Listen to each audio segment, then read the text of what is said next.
I'm Reynelda Jones, and I am the CEO and lead therapist at A Solution B. And the Wellness Solution Group is also a branch of that mental health private practice. So thank you for joining me today.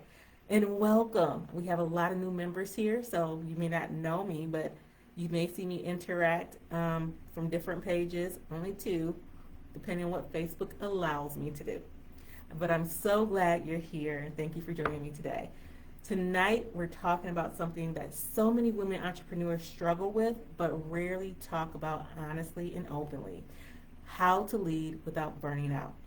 Now, just to be clear, even though I'm a mental health therapist, this is a conversation. It's mainly what we consider psychoeducation. It is not a therapy substitute, and it is not therapy. But I want to give you some very real reflective tools today that you can walk away with and use immediately. So thank you. Before we begin, let me know, drop a word in the comments describing how you're feeling coming in this week. For instance, if you're feeling like you can't stop working, or saying yes feels easy, way easier than disappointing other people, or your business feels like it's part of your identity. Let me know.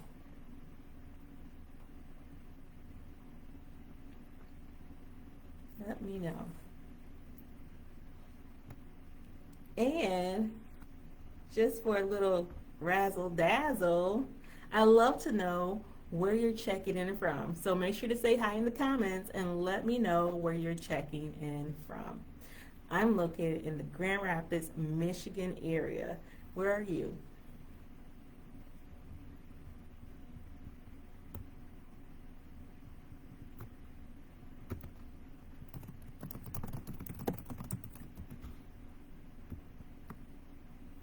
All right, so let's get started. I hope you have pencil and paper so you can take some notes down, and also make sure to have something to drink because I'm all about hydration and getting that in any way possible.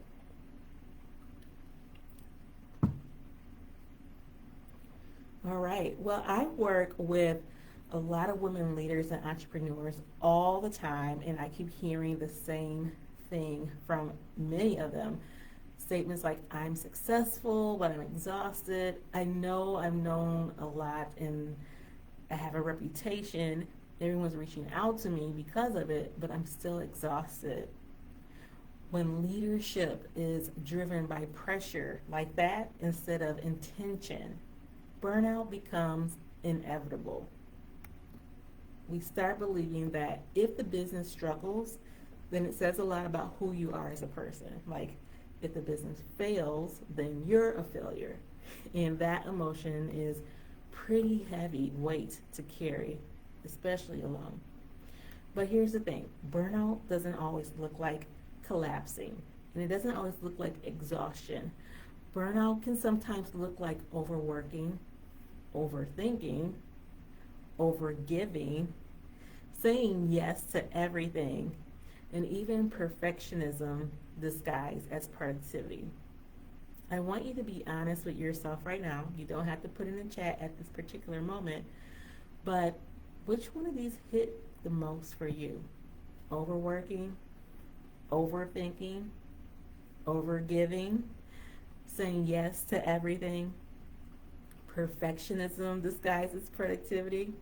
Which one of those hit you the most? The one that resonates with you.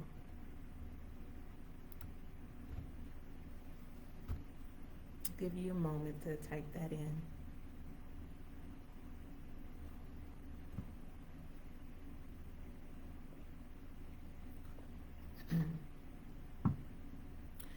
One thing I really want to normalize tonight is that perfectionism often looks like success from the outside. But deep inside, it can feel like anxiety. It can feel like depression. It can feel like you're running on fumes. If that is something that you can resonate with, I want you to type the word yes in the comments. Drop a yes in the comment if you've ever pushed through exhaustion because you thought slowing down meant you were failing. One of the biggest mindset shifts that I teach is this. Your business is an expression of you, it is an extension of your talents, but it does not define who you are as a person, as a woman, as a human being. When women over-identify with business, every setback that it has feels personal, and burnout follows. It's inevitable. Boundaries are not about doing less in leadership and your business. Boundaries are about leading from a regulated and clear, intentional space. So, have you ever said yes when you really wanted to say no? Type the word yes in the comments if that's you. Have you ever said yes when you really wanted to say no? Type the word yes in the comments if that's you. Have you ever said the word yes when you really wanted to say no? Type that in the comments if that's you. And then let me know, what's harder for you right now? Saying no or resting? What is harder for you right now? Saying no or resting? Here are some simple questions to ask yourself for a boundary check. Am I saying yes from alignment or fear? Am I saying yes from alignment or fear? Am I saying yes for alignment or fear? Am I doing this because I choose to or because I feel responsible for everyone else? Am I doing this because I choose to or because I feel responsible for everyone else? And is this urgent or is this loud? I'll share my own little personal journey when it comes to my business, my private practice. I had the vision and I was meeting with different places to kind of help with understanding how I wanted my business to operate, the things that I needed to do this. And one of the key points was to make sure that you network, so people could know who you are and where you are. And so almost every night, I'm trying to leave my full-time job. I had a full-time job. I leave my full-time job, get to the next event, get to all these things that other people I knew was hosting. And there's a couple different things here. First of all, I was at everything they were hosting, but then when I would host things myself, these same people would not attend. Now, I'm not just talking about one experience. I'm talking about several of them, right? Every time I would show up to their stuff, bring a gift, congratulate. Every time it was time to come to my thing, I couldn't find them. There was nowhere to be seen. I get things happen, but every single time, no matter what day of the week it was, right, or time of day that they said it worked best for them, just couldn't show up. No follow through, right? But I had to do a couple different things. First of all, I had to really ask myself, am I saying yes to these events because out of fear that someone won't support my business, they won't know who I am, that I won't be looked at as helpful or professional? And the next question I had to ask myself, are these people's businesses even in alignment with what I do, right? Like, do they cater to the clientele that I specialize in? They might have been the clientele I specialize in themselves, but because of my code of ethics, I could not work with them because of the relationship we had. What I realized, though, is that I was doing so much supporting them or attempting to that I was not supporting myself, meaning I was not working on my own vision. If I'm spending so much time supporting all these other people every single night, those were times I probably need to sit down and really reevaluate what it is that I want in my own business, right? So For the first question, was I operating, am I saying yes from alignment or fear? I would say more out of fear, but also the third question works for me too, because the question is this urgent or is this loud? Networking is an ongoing process when it comes to having a business or a job where you have to connect with the community. But it is very loud. They say this often, do this, do this, do this, network, network, network. But network is not a one-time deal that you just do and drop off, right? So it was very loud. I had to sit down with myself and say, what is in alignment with my business and my energy? One is I can only do maybe 2 networking things a month. I can help connect with other people, tell people about me, learn about theirs, but I also need to work on my own stuff. And it's not urgent. It is necessary, but networking and advertising is an ongoing process. So if I don't get to do it today, I'm still going to do it, right? So I had to look at those things. Those are ways I had to manage my boundaries. Okay, let's do something together. Put your hand on your heart, one on your belly. And I want you to take a few deep breaths in, nice and slow.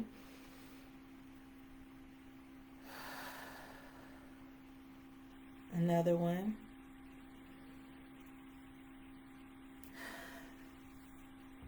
Keep breathing. I have a few reflection questions I want to ask as you do this. The first question to ask yourself, what am I carrying today that no one else can see?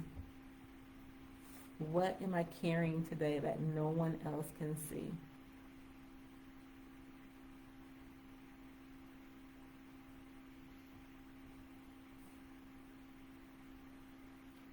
The next question, what am I over functioning?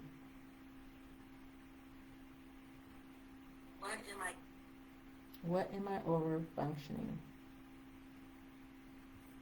Right? In my own personal story that I share with you, I'm over functioning, helping, connecting with people. It's necessary. But I'm also not functioning when it comes to my own stuff. Right? So where are you overdoing it? Where you may need to be investing elsewhere or supporting yourself elsewhere. When we name what we're feeling, we stop running from it. We stop hiding shame. Keep breathing. Okay. I want you to bring in your breath. Start paying attention a little more to the sounds that you hear in your space. Wiggle your feet. Ground yourself in the space that you're in. And if you're comfortable sharing this in the chat, tell me, what's one thing you've been carrying quietly lately? What's one thing you've been carrying quietly lately? And you can keep it simple. I mean, even typing one word is enough as well. Again, if I don't see anything in the comments right now, that's okay. I will follow up after this live. Leadership recovery doesn't have to be dramatic. It's about small rituals. I want to introduce you to some habits that are inspired by the blog article I wrote called Burnout Recovery Rituals. And we're going to talk about 3 micro boundaries, the smallest steps that you can take to start establishing boundaries and practicing them. So here's 3 of them. Morning pauses before opening your email. Just take a few minute pause before you open your email. 1 intentional no each week. Or a daily check-in. What do I actually need today? Checking in with yourself and asking, what do I actually need today? Hearing these micro boundaries, tell me, which micro boundary do you want to try this week? The morning pause before the email, the intentional no, or the daily check-in with yourself? We often think that recovery means escaping life, but often it's really returning to what we know and what is helpful, but in very small increments.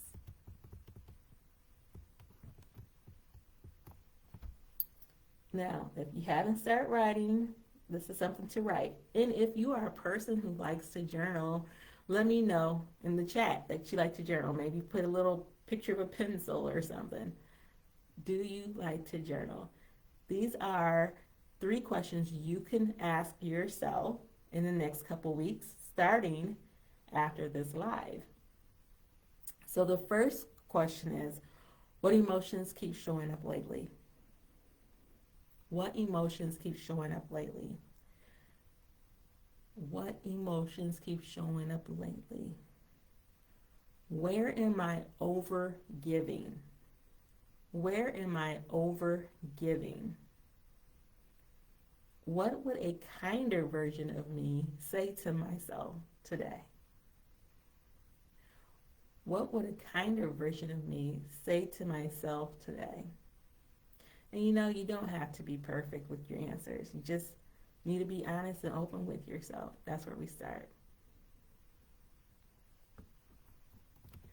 Okay, if tonight's conversation resonated with you and you're realizing that you may be carrying more than you thought, I created something to help.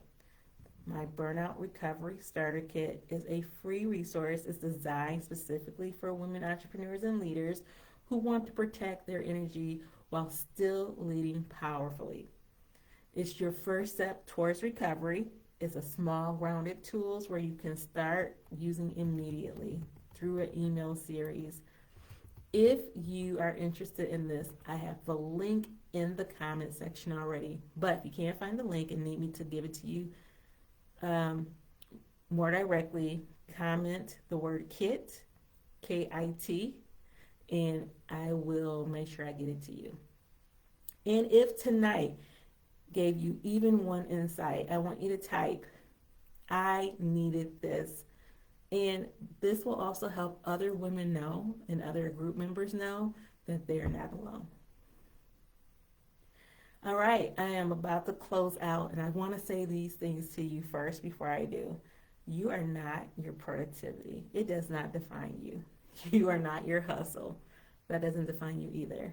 And you are a whole human being who happens to lead and a human being that matters. Until next time, I'll see you.